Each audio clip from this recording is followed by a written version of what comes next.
Okay. In this class, this is going to be our last class. Okay. In this class, I'll just take 10 or 15 minutes to complete our discussion of this thermodynamics by telling you a little bit about the second law. We'll end with the last exercise for the class, which is to prove the right arbitrary business, which we more or less we did, if you remember, at the beginning of the class for time-like geodesics, which is the null version of that. Okay. And that will be our last exercise. And then what I'll do is to just summarize what we've learned so that you remember.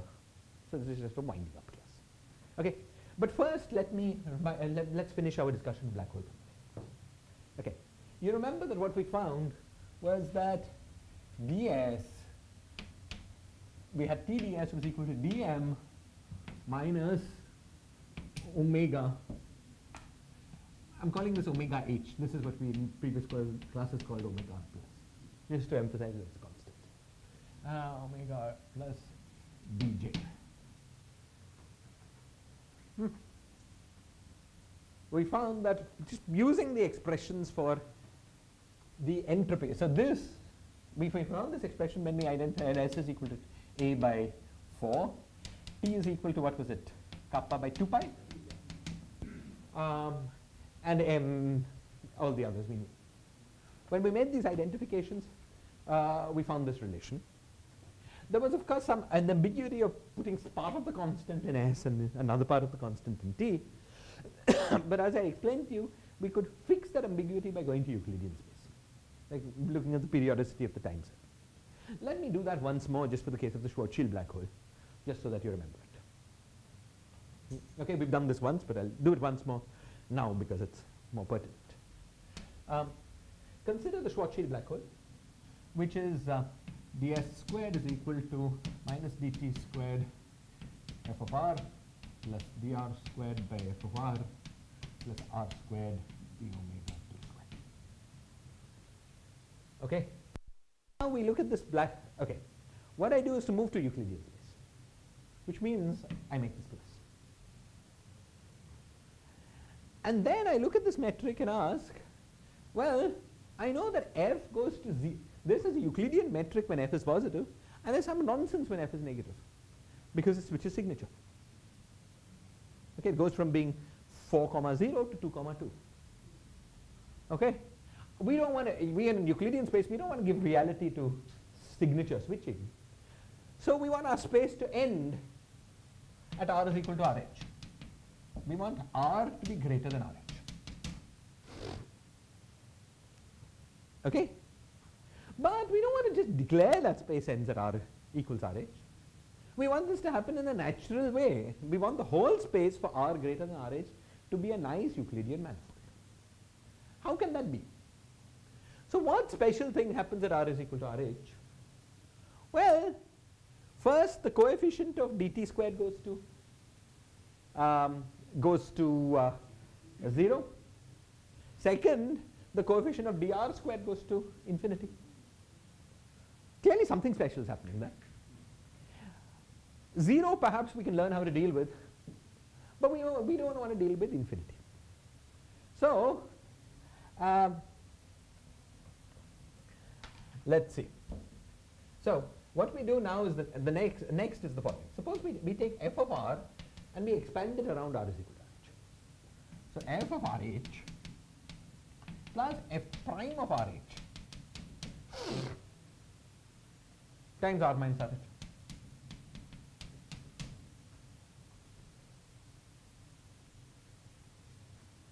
Okay? Now, as an aside, for this special case, I'm going to compute what the relationship between, there's a nice relationship between this f prime of rh and kappa. Okay? And as an aside, what I'm going to do is to compute this. So we just bring a little aside on the left-hand side and then we move on. So in order to understand kappa, we wanted to go to ingoing coordinates that are going to ingoing coordinates. You remember all this, right? So ds squared was equal to 2 dv dr plus f of r d r squared. plus r squared d omega 2 squared. Okay. And then you remember what our definition of kappa was? What we said was we identified the Killing vector of interest to us. That was d by dt. Okay? Let me call that v mu. V mu d mu is equal to dt. That was our Killing vector. dv. And then what we did was we said v mu del mu v alpha. We proved on general grounds that it had to be proportional to v alpha, and the proportionality constant up to some factor of 2 maybe. Can somebody help me with the factor? Minus 2. Oh. This was our definition of plus 2.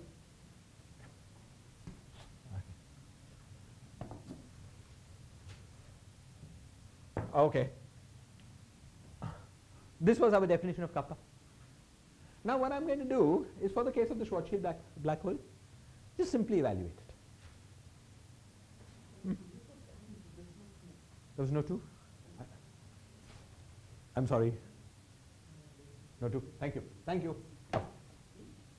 No 2. Thank you. Okay. So I'm going to just simply evaluate it. Okay. So since v has coefficients only in the d tau direction, this is simply del tau, sorry, dv, del v, covariant derivative of the v direction, of v alpha is equal to kappa times v alpha. That is our definition. We have to find. So all I have to do is to evaluate this guy. Okay? We've these dels were covariant derivatives. yeah, all were covariant. Sorry. So all I need to do is to evaluate this guy. Okay. So well, we know that nothing here depends on v. The ordinary derivative doesn't give us any. However, we will get a contribution from gamma v. Okay, I'll first say it. Gamma v alpha. We expect zeta, theta, v theta, and we know that we're going to. It's in the v direction, so we don't want only v. Right? But theta, v was only in the theta direction, v direction. So it's gamma vv. So this is the thing we have to calculate. Okay.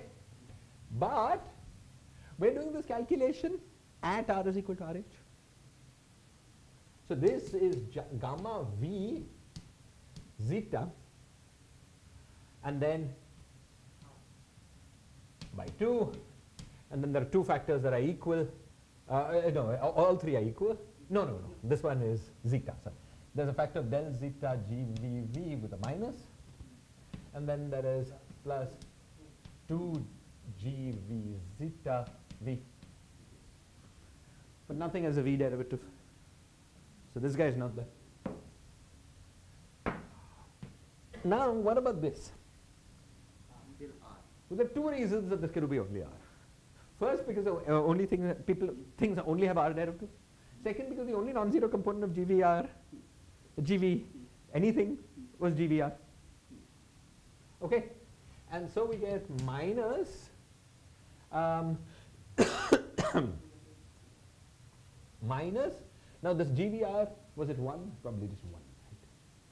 Because downstairs it was 1, 1, sigma 1, it's 1. So minus half del R of GVV of f of r, of minus f of r, because GVV was minus f of r. Okay? And therefore we conclude that kappa is equal to del r f of r at r equals rh. Okay? Or del r f is equal to 2 kappa.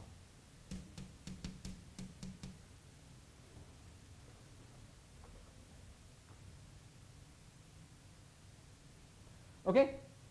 So this quantity, this kappa, which looks like some abstract quantity, in the case of this Schwarzschild black hole, was simply del RF by 2. Okay. So instead of doing the expansion like here, I will write f prime is 2 kappa. So I'll write 2 kappa. Is this clear?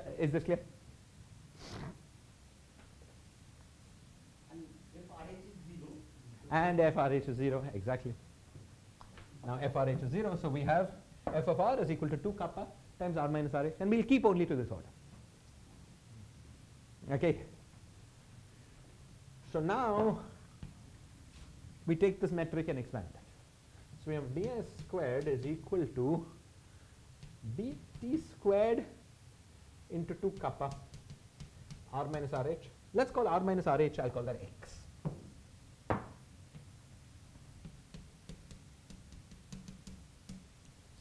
Two kappa x plus dx squared, because dr squared and dx squared are the same thing, by 2 kappa x plus blah blah blah. The sphere just goes along to the right. It's just plus RH squared, yeah, exactly, d omega 2 squared. We don't want to bother about it. So now we are interested in this part of the metric. Now we found it unpleasant that this guy went to infinity, but we can get rid of that by a coordinate transformation. Okay? Let us in fact make a coordinate transformation that will change x to y, so that this whole thing becomes dy squared. That's our goal. Dx squared by 2 kappa x is equal to dy squared. Okay? So that implies dx by square root 2 kappa square root x is equal to dy. Now I integrate, so that implies 2 d square root x by 2 kappa by square root 2 kappa is equal to dy, which implies, I mean, I choose the constant so that both are 0 at the same place. So 2 square root x by square root 2 kappa is equal to y.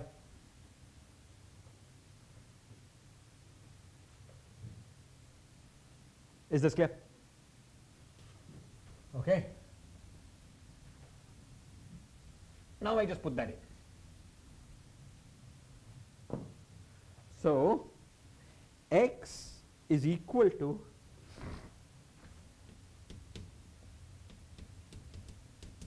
y squared, implies x is equal to 2 kappa y squared by 4, so kappa y squared by 2. I put it in and check that it's working. So let's check the dx squared term. So this is a check. It is 2 kappa, sorry, kappa by 2, the whole thing squared, and then I'll get y dy with a 2, so times 2 y dy, the whole thing squared, over 2 kappa x, 2 kappa into kappa y squared by 2. All the 2's cancel, this 2 cancels this 2, this 2 cancels this 2, kappas cancel, y squares cancel, so this works. Okay, that's just to check that we integrated correctly. Okay, but now that we know we've integrated correctly, we substitute it back here. So 2 kappa x is equal to kappa squared y squared. Okay, and therefore we find that the metric is ds squared is equal to kappa squared y squared dt squared plus dy squared plus that stuff that's going around for the right. We want our space to end at y is equal to 0. And we'd like to have that happen in a smooth way. There is only one way in which that works. That works is p is a periodic coordinate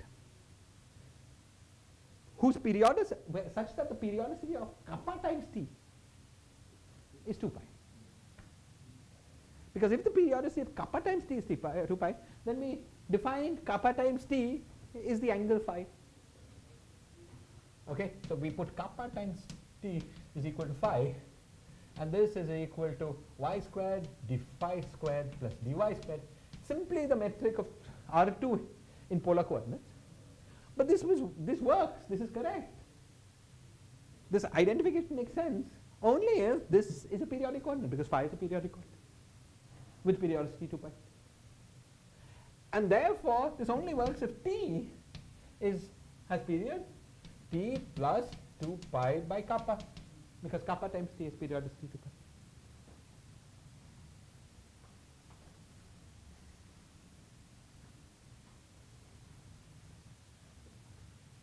Is this clear?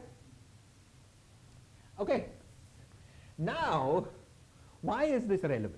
I've said this before, and I'll say it once again. The logic is very simple, but it's very important, and you should keep it in mind. The argument proceeds roughly by an analogy. It goes, in a quantum field theory, if you want to compute trace e to the power minus beta h, the rule is that you're supposed to compute a path integral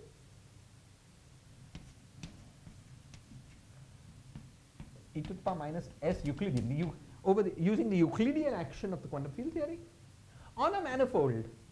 So suppose I want to compute this partition function on some spatial manifold M. This path integral is done on the manifold M times S1, where the circumference circ S1 is equal to beta. This is an easy statement to prove. You'll find it proved in many quantum field theory books.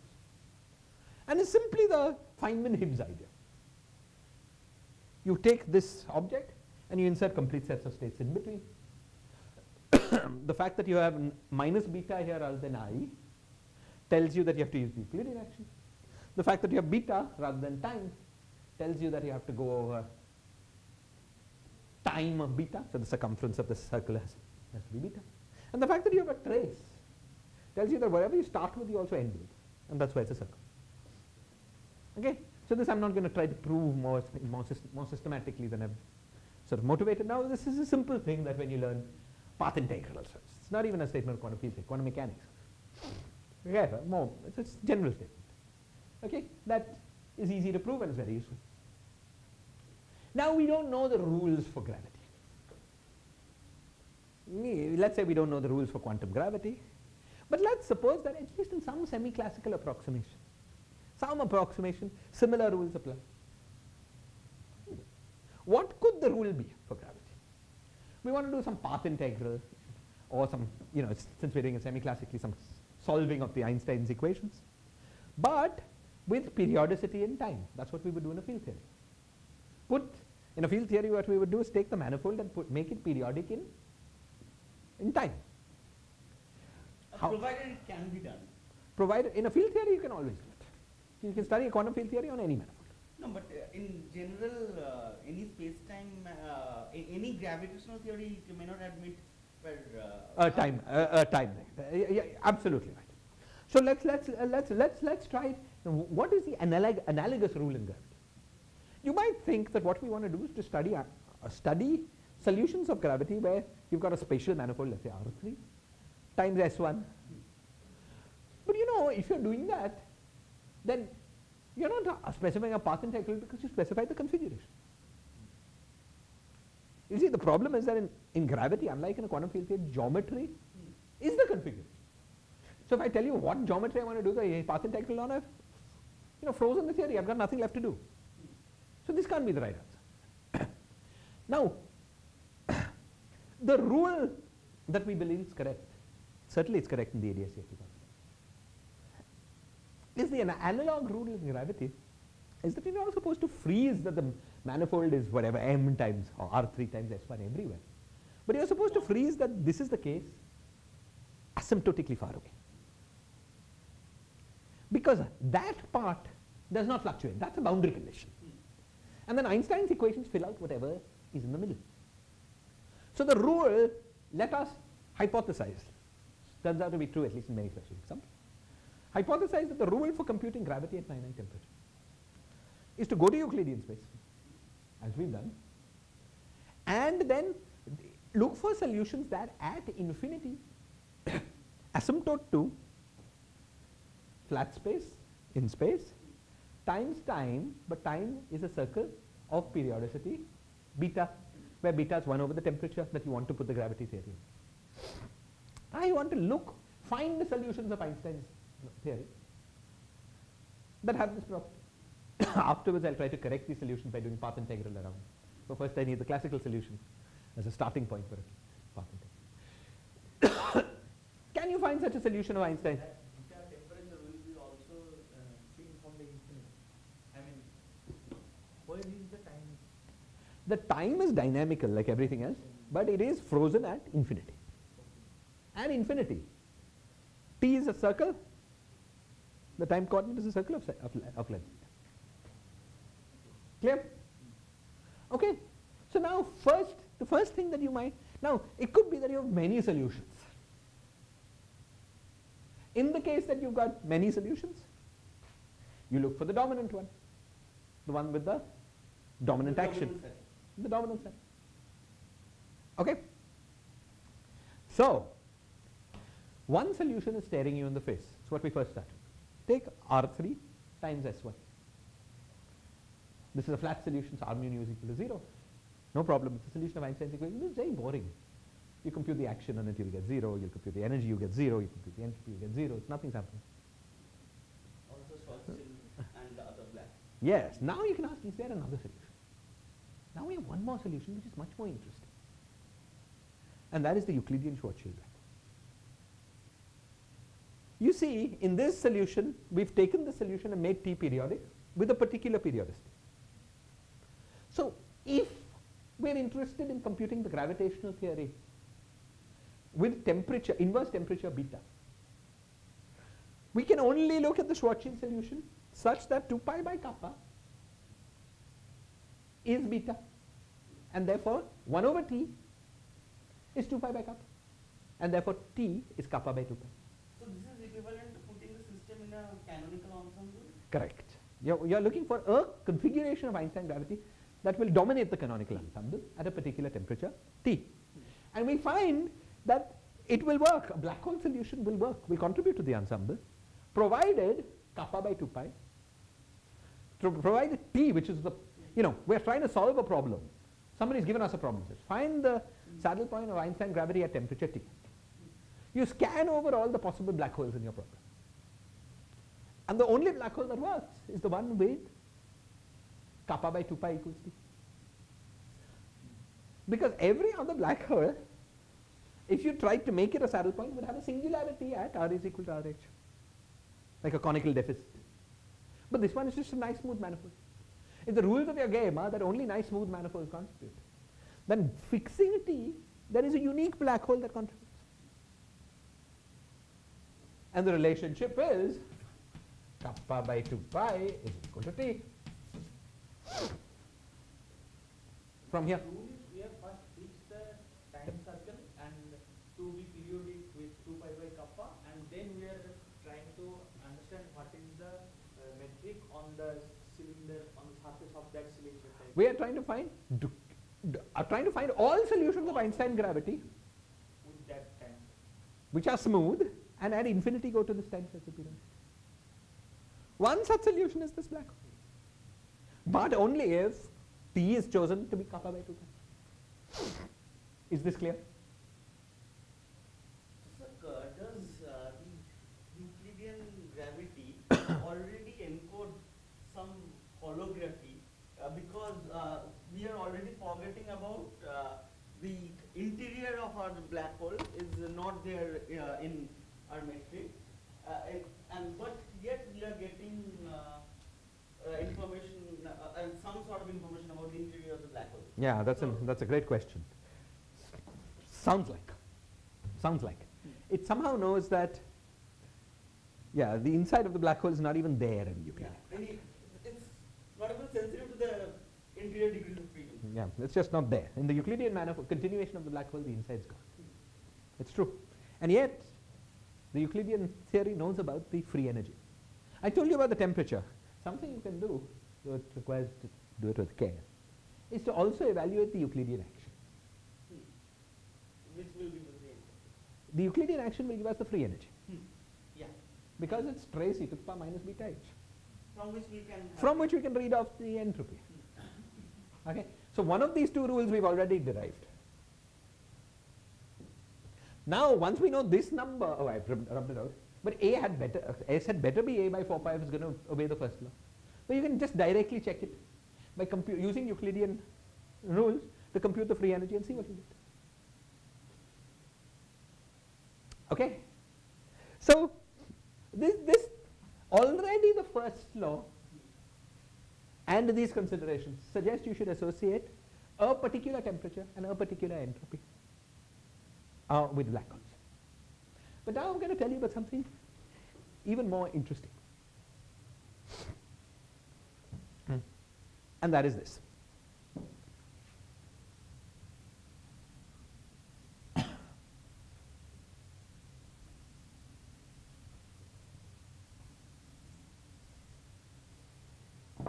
Okay?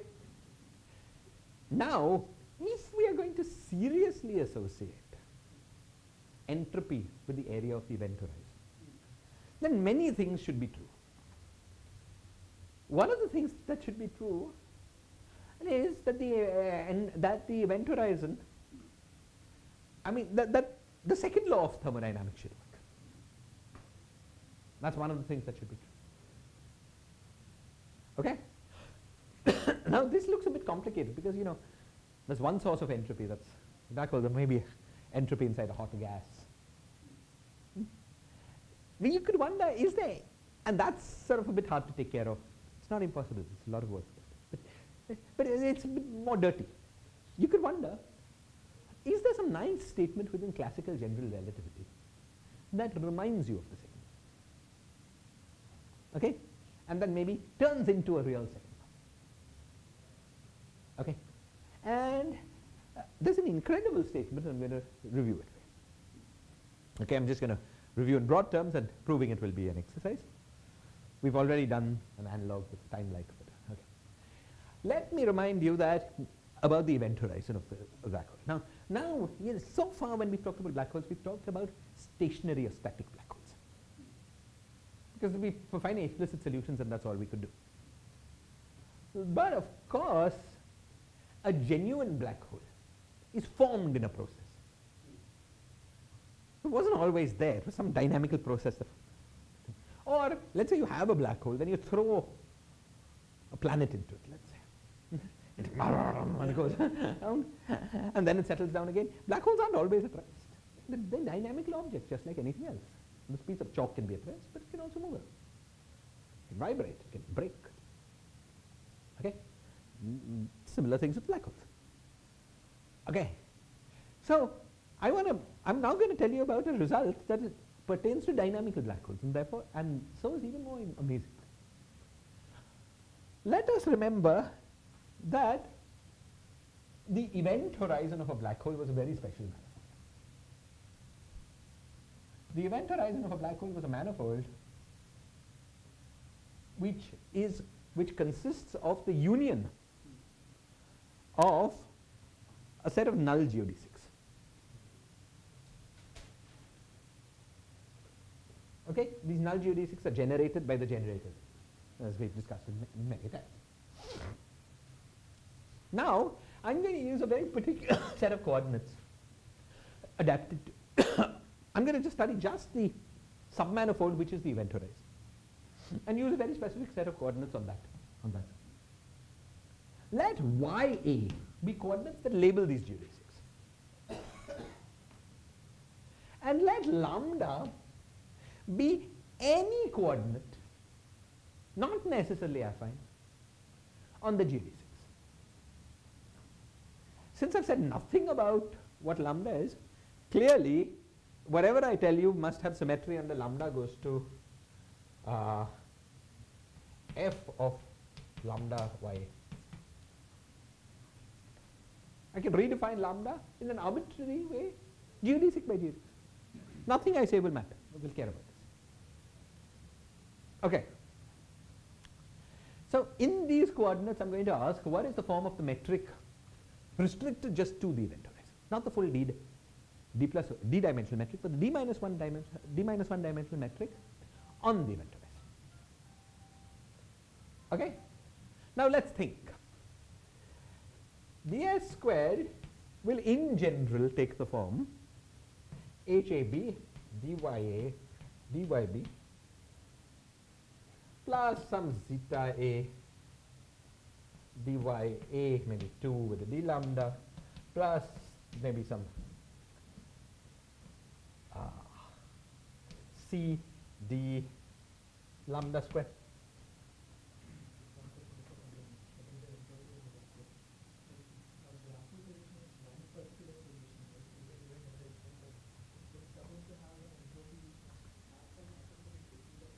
Exactly.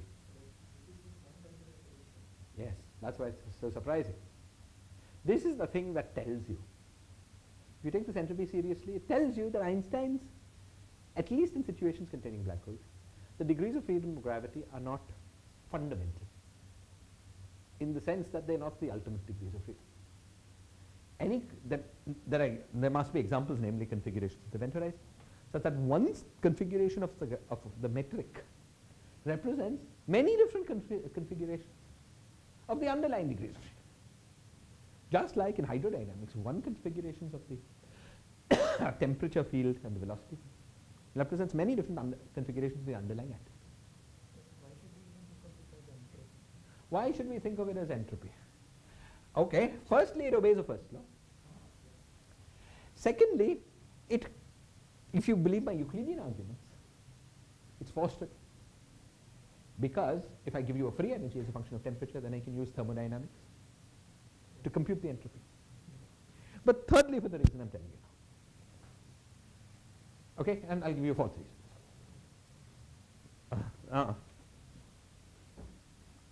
Okay.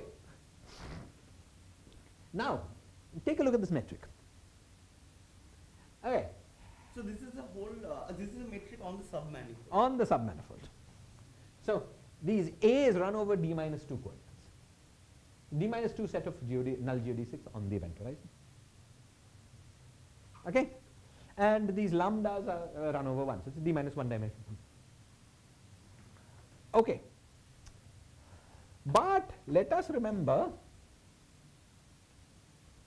that d by d lambda at constant ya is tangent to the null manifold, is tangent to these geodesics by definition. But therefore, it is the normal vector to the event horizon null manifold. And therefore, the dot product of any vector on the event horizon with d by d lambda vanishes. But d by d lambda is the vector that has one upper with lambda. Okay? Dot product of that with anything can only vanish. So dot product with what vanishes? With any vector that lies on this manifold, on the submanifold. So that any vector that lies on the submanifold that I've talked about. But that can only be if g lambda alpha, where alpha is anything, is equal to 0. Because I need that d by d lambda dot, let's say, a alpha. A alpha is equal to 0. Alpha is any vector. But that is equal to a alpha g alpha lambda. This can vanish for all a alpha only if g alpha lambda is equal to 0. So g alpha lambda is this stuff and this stuff. So this must vanish. And so, with this labeling of the event horizon takes a very simple form. The metric of the event horizon takes a very simple form. ds squared is equal to HAB dya dyb. In particular, lambda has just disappeared. It's a d minus 2 dimensional. So originally we had a d minus 1 dimensional manifold. Yes. Now this HAB might be a function of lambda. Nobody can stop that. HAB can be a function of lambda as well as y. Okay?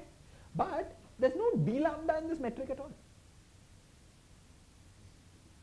So as Upmanyu said, this tells you that the metric on the event horizon, even though it's a d-dimensional, d-1 dimensional manifold, has rank d-2. So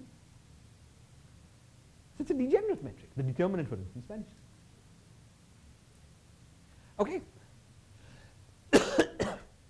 Now, using either the method we used in our study of congruences of time-like geodesics, or using the strict clever methods invented by Rai Chaudhary, and you'll find in every textbook. Okay? Exercise.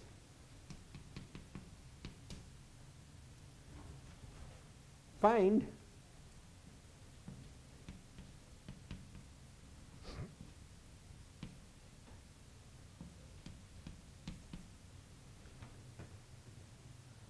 and show that this thing is greater than or equal to 0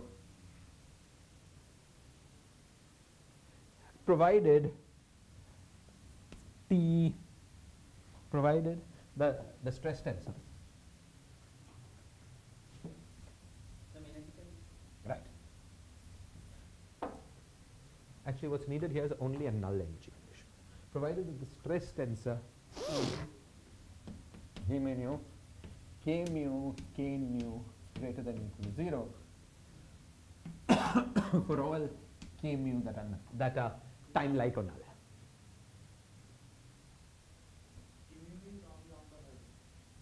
Yes, right. T mu nu only on the horizon needs to obey this. Of course, it's believed that in classical general relativity, this is a reasonable condition to impose on matter everywhere.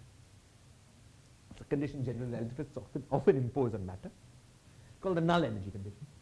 But you know, if this is not a condition you want to impose, you can just check your favorite theory. Suppose you are studying Einstein-Maxwell theory. Then this is not, we know what T mu nu is. We can just check, is this true or not? And it's true. Okay? So, if you are studying dynamics of black holes in Einstein-Maxwell theory, there's no assumption. This condition, which is some assumption if you don't know what stress tensor you're studying, is just true of reasonable particular theories. So, in those theories, at least what we're saying is true. Okay? For all K mu that are null or time-like. Okay. This is the last exercise of this course. If you find it hard to do yourself, you look up a textbook, but you give me the answer. It's a famous thing. Okay? Now what I want to do is for you is to interpret this result. See, what is this quantity? So firstly, one quick word about this. One quick word is that we had to have a form of a metric that is invariant under this very large set of redefinitions. But that's great. Our form of the metric is trivially invariant under that because there's just no d lambda. In fact, it would be very hard for any other form to be invariant under such a large set of things. But anyway, our metric is clearly invariant under that. Okay. So now what I want to do is to imagine the following.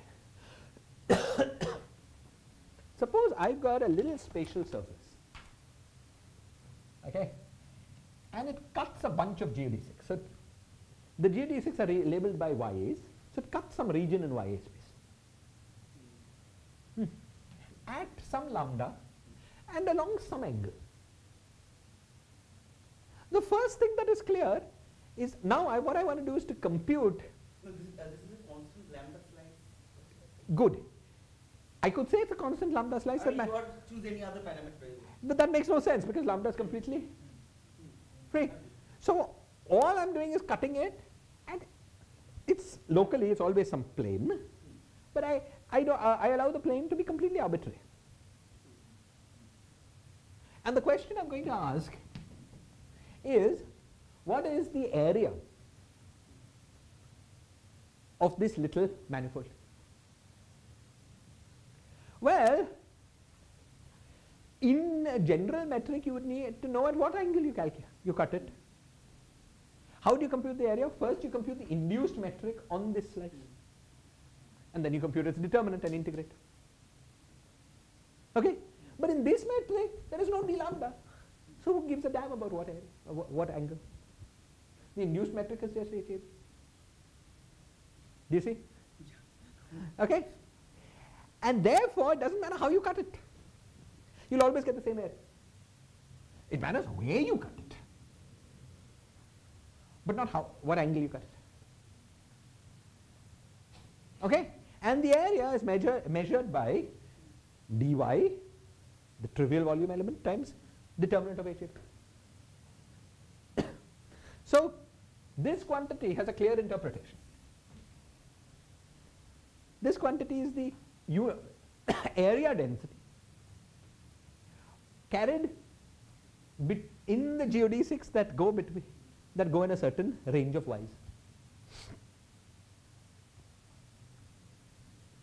Is this clear? Saying that locally every area elements are increasing. Exactly. Wait. We haven't yet said anything about increase. This is secondary. Okay. And I always get this wrong. It's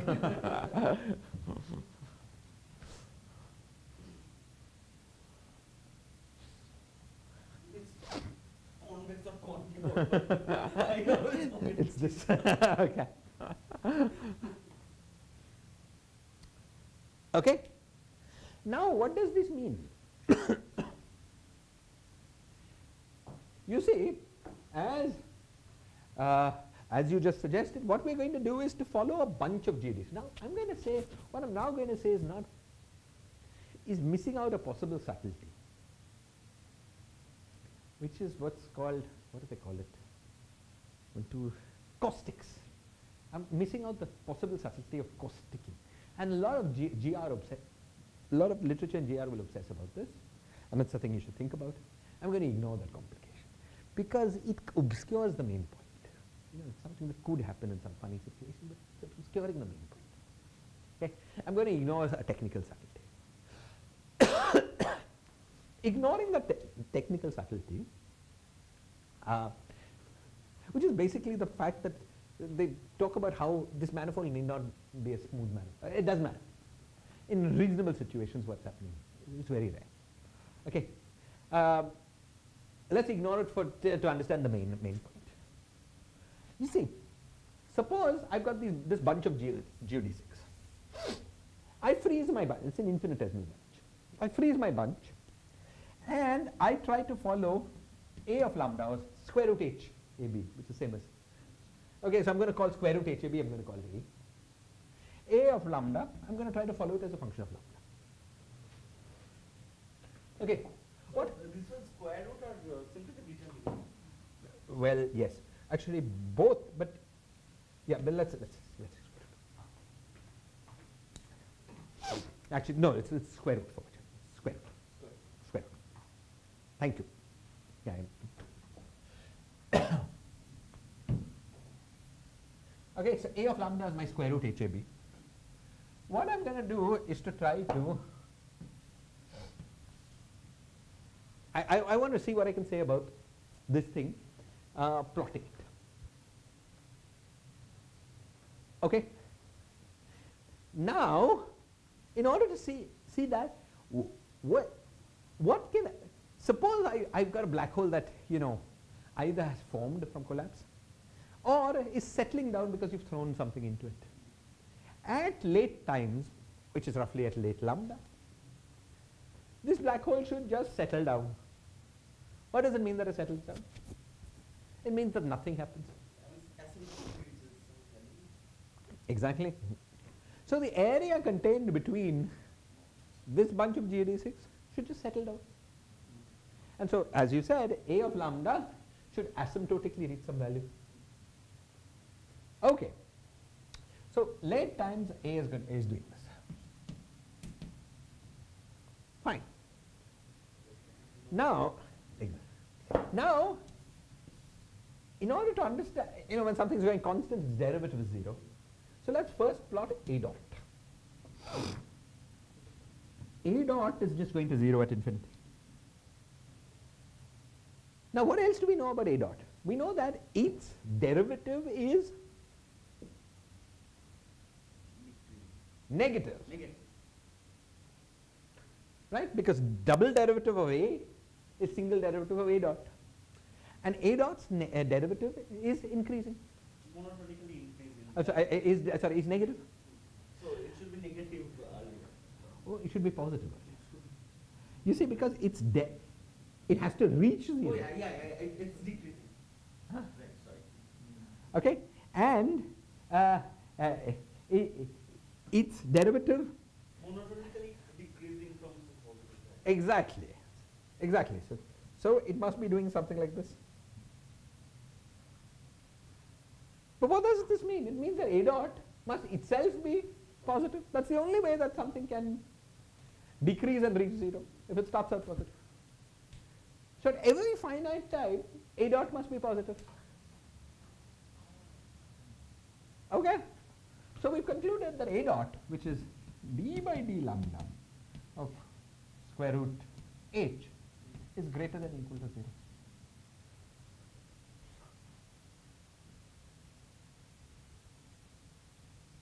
Is this clear? Now, this square root h is the area of the event horizon contained between these geodesics. Since this area monotonically increases, the part of the area contained between any group of geodesics increases. Part of the area contained between all geodesics also increases. But it's a local statement. It's an interesting statement that's more stronger than how it's quoted in most textbooks. Local statement is very strong. It's a stronger thing. It says the area carried by any particular geodesics always increases. Okay? Now that is quite incredible because we've already decided to identify the entropy with the area divided by 4. And now we found that it's a theorem of Einstein's general relativity. It's following from Einstein's equation. No coarse graining, no Boltzmann equation, no fuzzy stuff. Just from differential equation analysis, this area always increases. Okay? In thermodynamics, there may be a situation where the entropy of the system is decreasing, but the total entropy is increasing. That type of thing. Yeah, what you're saying? Wait, there are two things. Very good. There are two questions you may be asking. I mean, it's locally happening, not only globally. Here locally. It's locally happening. Also, there are other sources of entropy. There are other sources of entropy. Could be that a hot tea mug falls into the black hole. Once it's gone to the black hole, it's gone. So, it's not just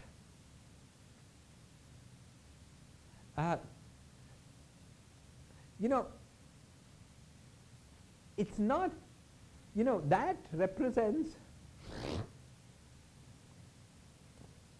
what am I trying to say? That's, what I'm saying is that there are two statements which of course will soon become one statement. But the two statements are A, the area of the black hole increases, B, the total area of the whole universe increases.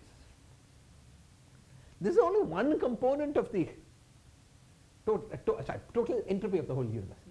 This is only one component of the entropy of the universe, namely the entropy inside the black hole. There's other entropy, some hot gas somewhere. Yeah? The total has to increase, but this individually also increases. No, I mean, in that sense, this black hole second law of thermodynamics is stronger than the usual second law of thermodynamics. Okay, yes. However, you see, more must be true. More must be true because now, you see, it's not enough that this thing increases. It has to increase by a minimum amount.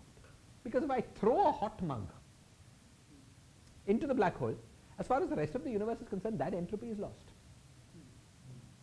So it's not enough that the entropy of the black hole increases, it must be increased at least by the amount. Right. That's what we lose. Yes.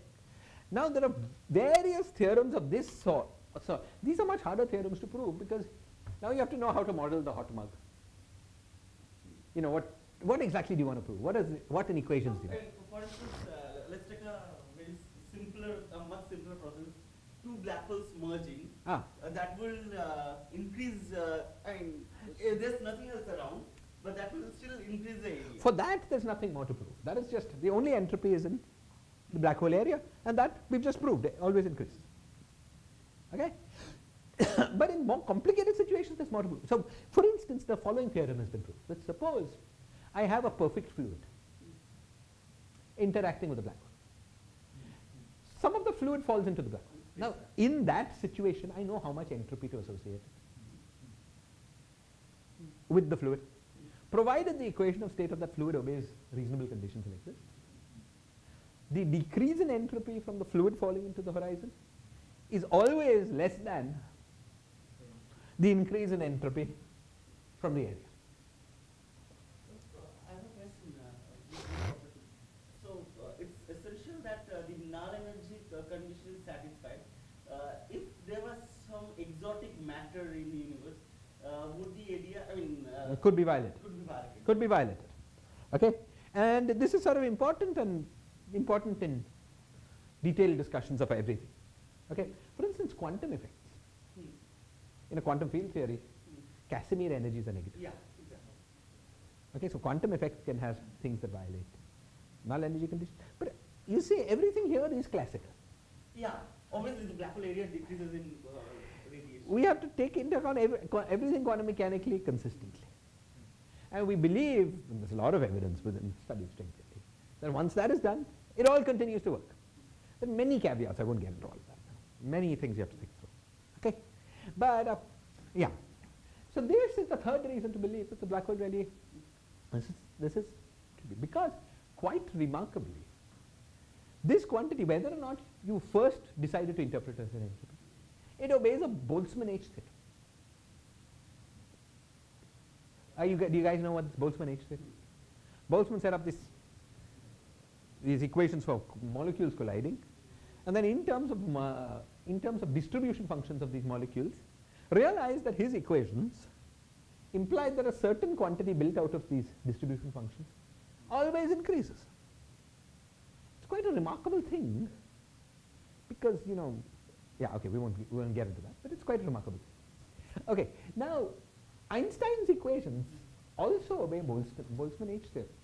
With the H I'm sorry to interrupt you, but this increase in a way defines the arrow of time, right? Yes, and yes, so this is the kind of discussion I wanted to avoid, but let me say, let me say one or two things about that. The first thing to say about it is that I have proved a theorem.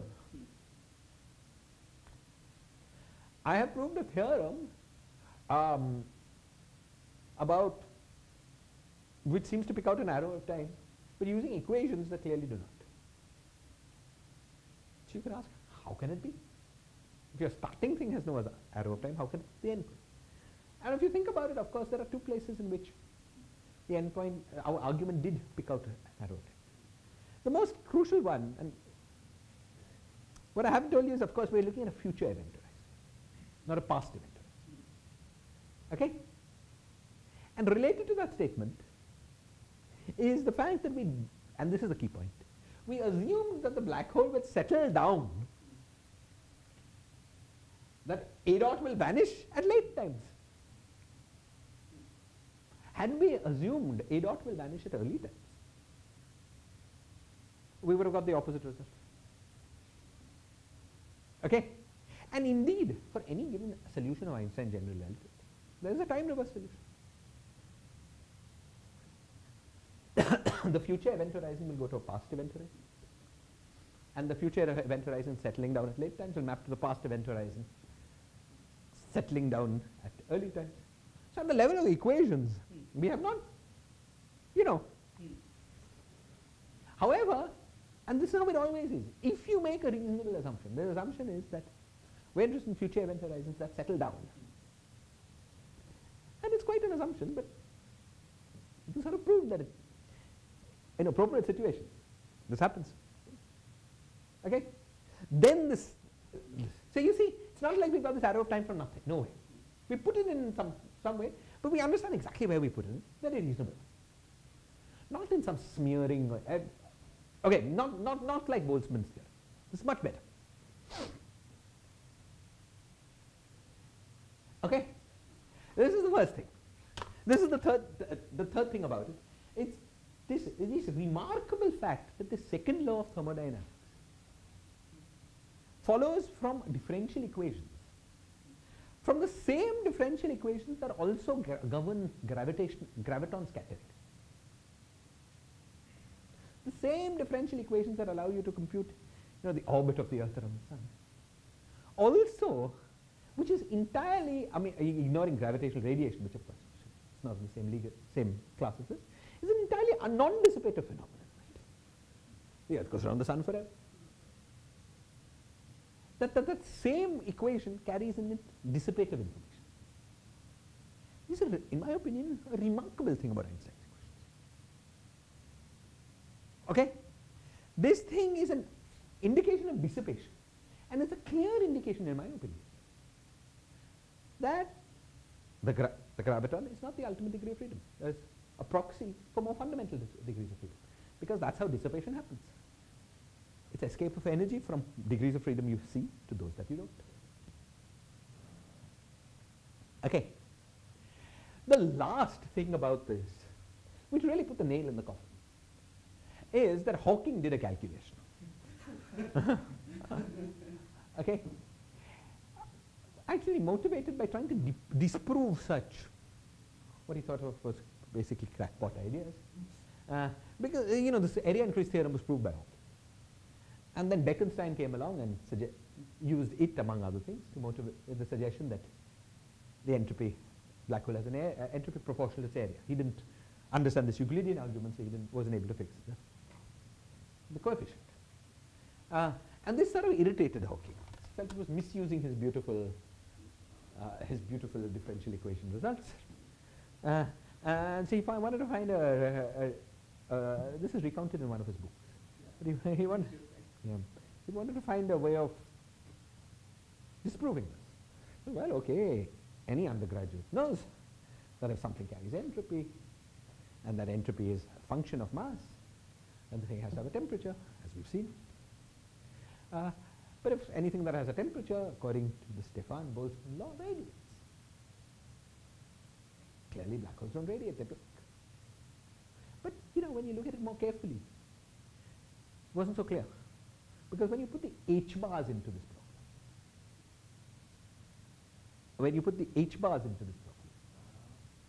okay,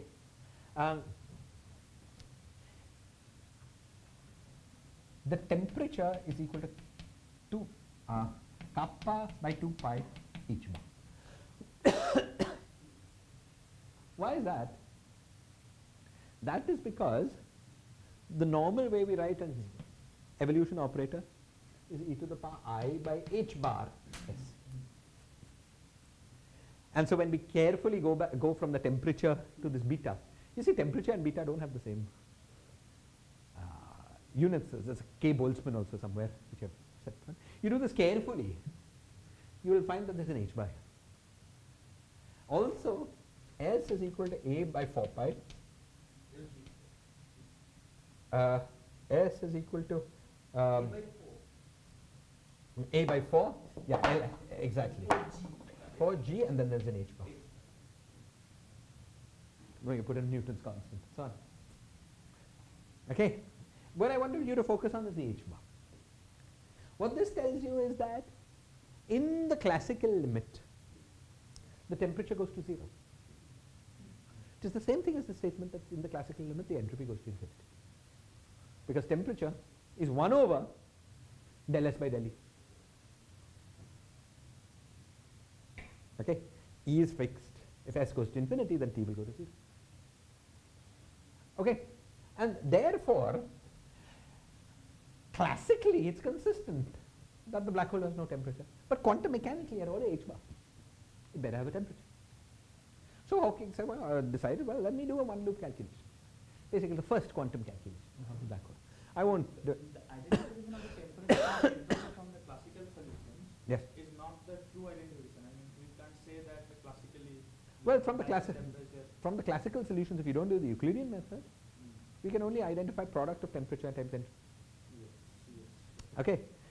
Note that the h bar is cancelling out between these two. You cannot say. The thing that will give you the right answer is this Euclidean method. You do that carefully, including keeping track of this factor of h bar. You'll get the h bar. That is unambiguous. Okay.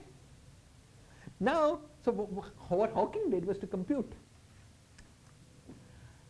in a very beautiful way that no doubt in some other course you will hear about. I'm sorry, I would have liked to go through this. We just didn't have the time. That you, in a very beautiful way, wants to compute what happens to quantum fields in the background of a black hole, and much to his surprise, he found that if you use the usual rules of quantum field theory, then you find that a black hole ends up radiating to infinity at a temperature given by this quantity. That was like the final nail in the coffin. That this radiation is happening by using usual rules of quantum field. How can you dispute the fact that it's a thermodynamic object? Okay, so all these things make you pretty convinced that black holes do carry an entropy. Okay, okay, fine. So that's all I wanted to say in this course. Let me just very briefly, I thought we'd go through a more systematic review, but I'll truncate it. Let me very briefly remind you of what we've discussed in the course. So in this course, we first started with just formulating with the idea of the equivalence principle. We started with trying to work in this coordinate-free manner just in flat space. That led us to introduce the notion of a metric, because we found many things were nice when written in terms of the metric, where the metric was just a proxy for what coordinates we were using in flat space. And then we decided to free up our imagination and allow ourselves to work with not the 4-dimensional space of metrics that you can get from coordinate transformation to flat space, but the 10-dimensional space of metrics that is just arbitrary. Then we decided, once we took that point of view, we needed to write down dynamics for the metric. Okay, the dynamics for the metric was given by Einstein's action, plus a cosmological constant, and we had very little to say about the cosmological constant. It sounded very, that's a mystery. If we shut our eyes to that mystery, Einstein's action follows very naturally, because apart from the cosmological constant, just from dimensional analysis, it's a leading order term you can write down. There could be higher order terms, but basically that's it. Variation of Einstein's action gave us r mu nu minus r by 2 g mu nu on the left hand side, and variation of the matter part of the action gave us t mu nu. That gave us Einstein's equations. These equations describe the motion of the metric, and had many new, qualitatively new features. Okay, firstly, these equations in appropriate non-relativistic and weak field limits reduced to Newton's law of gravitation. But these equations, like any really great development in physics, did much more than correct old laws. It found new phenomena that had no precedent, and new structures that had no precedent in old laws. The first of these was gravitational waves, that there are degrees of freedom in empty space-time. This was alien to Newton's formulation of gravity. That gravity is as dynamical as electromagnetism. The second such surprise was black holes. That there were these simple solutions that played the role, that were proxies for what Newton used to use as point mass. Simple solutions that have weird properties, these event horizons, which we've studied in so much detail over the last few lectures.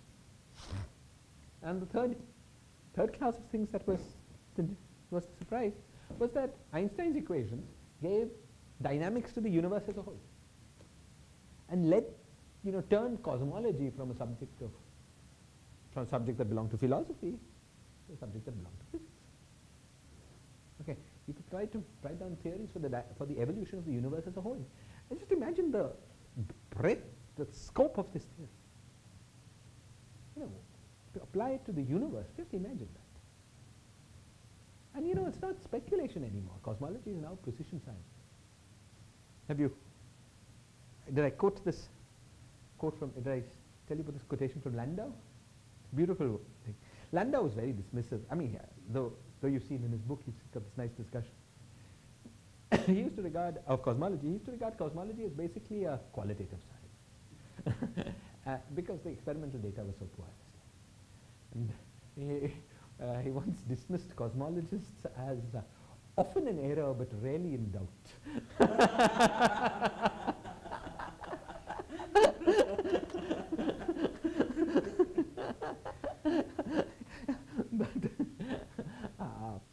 But that was in the 1960s, the 1950s, 1960s. Now cosmology is a precision science. CMB, galaxy surveys, real precision science, and it's remarkable what a framework, Einstein's general relativity, how accurately it appears to work. Okay. We discussed cosmologies in very simplified situations where the cosmology was driven by a cosmological constant and two kinds of fluid, two idealized kinds of fluid, dust and radiation. And with these three elements managed to get every feature of the real world, gross feature of the real world correct. Looks like our universe has a positive cosmological constant, was dominated by radiation in early times, was dominated by dust up to about now, and roughly from now on is going to be dominated by the cosmological constant. Okay. We then turn to more seminar style discussions. First, we worked out the formulation of general relativity using the Einstein formula, this Wehrbein, where the degrees of freedom were not the metric, but there were the components of this Wehrbein and the spin connection. We wrote down an Einstein equation for the components of the metric and the spin connection, such that the variation of this equation with respect to the spin connection gave us the condition that the spin connection was determined in terms of the Wehrbein. We added to that the condition that the Levitch beta symbols were the usual ones, we got back Einstein's equation. Okay. This helped us understand in what sense general relativity should be thought of as a gauge theory. This was based on a redundancy, which was SOD minus 1, comma 1. The main difference between an ordinary gauge theory and Einstein general relativity is that the gauge group and the objects on which it acted had a very intimate connection with spacetime, rather than acting on some abstract objects. It was an abstract gauge group. Okay. We then talked about the canonical formulation of general relativity. We talked about initial value problems, the ADM decomposition of the metric, and we went through the discussion of energy and eventually angular momentum in the general theory of relativity. Okay. And then we turned to a detailed discussion of the properties of black holes. We came back and studied the Kerr metric in the first Reisner-Nordstrom, and then the Kerr metric in a great deal of detail. We found, we investigated the Kerr metric in particular, and its many surprising properties, the presence of the ergosphere, the fact that you can extract energy out of the black hole, the form of the metric in some detail. There are many more things we could do in all of these topics. I hope you got a sense of it. And right at the end, we ended our discussion with the discussion of the laws of black hole thermodynamics. The idea that we associate temperature and entropy to stationary black holes, and the idea that the second law of thermodynamics in black holes is something that follows out of Einstein's equations. Okay, that's it. If I had a few more lectures, what would I have talked about? I think I would have discussed Hawking radiation in more detail and the theory of inflation. That I feel bad about. That's a beautiful thing. But that you can learn about yourself. You can read about. Sure. Pressing questions. I'm not the best informed in the theory of inflation, though I like it very much. But you could ask me, or you could ask Sandeep, who knows all about it. cosmologist. Yeah. Okay. Okay. So that's it. I hope you had a good time. We'll send you this new assignment now, and at some point when Lavneet gets to grading all the assignments, we'll send some grade. Don't worry about the grades. I hope you enjoyed it. Okay.